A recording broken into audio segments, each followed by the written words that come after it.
ప్రార్థన మరియు వ్యాకులము చింత.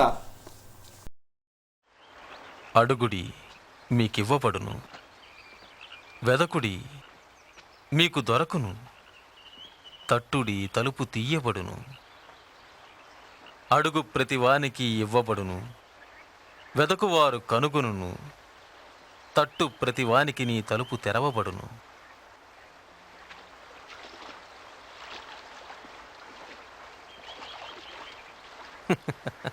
మీలో తండ్రైన ప్రతివారు తన కుమారునికి చేపనడిగితే పామునిస్తాడా? గుడ్డునడిగితే తేలునిస్తాడా? మీరు మంచివారు కాకపోయినా మీ పిల్లలకు మంచి ఇవ్వలనే ఇవ్వాలని ఆశిస్తారు కదా.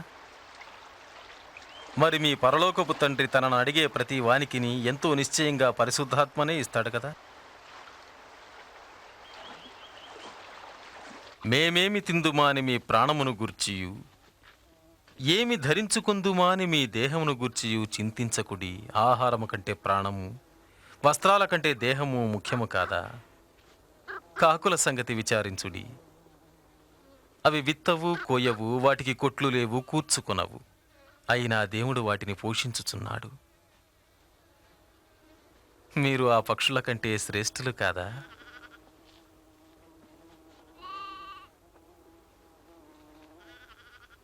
మీరు చింతపడుట వల్ల మీ ఆయుష్ ఎక్కువ చేసుకోగలరా? అది మీ చేత కాకపోతే తక్కువ వాటి గురించి చింతయ్యేలా? అడవి పువ్వులను చూడండి, అవి ఎట్లు పెరుగుచున్నవో. అవి కష్టపడవు, వడకవు, అయినను సొలొమోను సహితము వాటిలో ఒకదాని వలె అయినను అలంకరింపబడలేదు.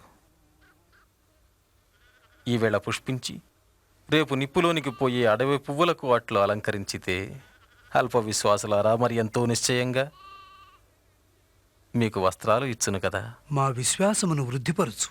మీకు ఆవగించంత విశ్వాసము కలిగి ఆజ్ఞాపించగలిగితే ఈ కంబళి చెట్టును చూచి నీవు వేళ్లతో కూడా పెళ్లగింపబడి సముద్రములో నాటబడుమని చెప్పునప్పుడు అది మీకు లోబడును.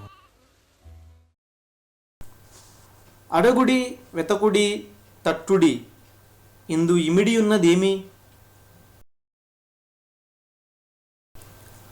ప్రార్థనలో నా విశ్వాసము ఎట్లు కనపరుతును? నా దుఃఖమును ప్రార్థనగా ఎట్లు మార్చుకొందును?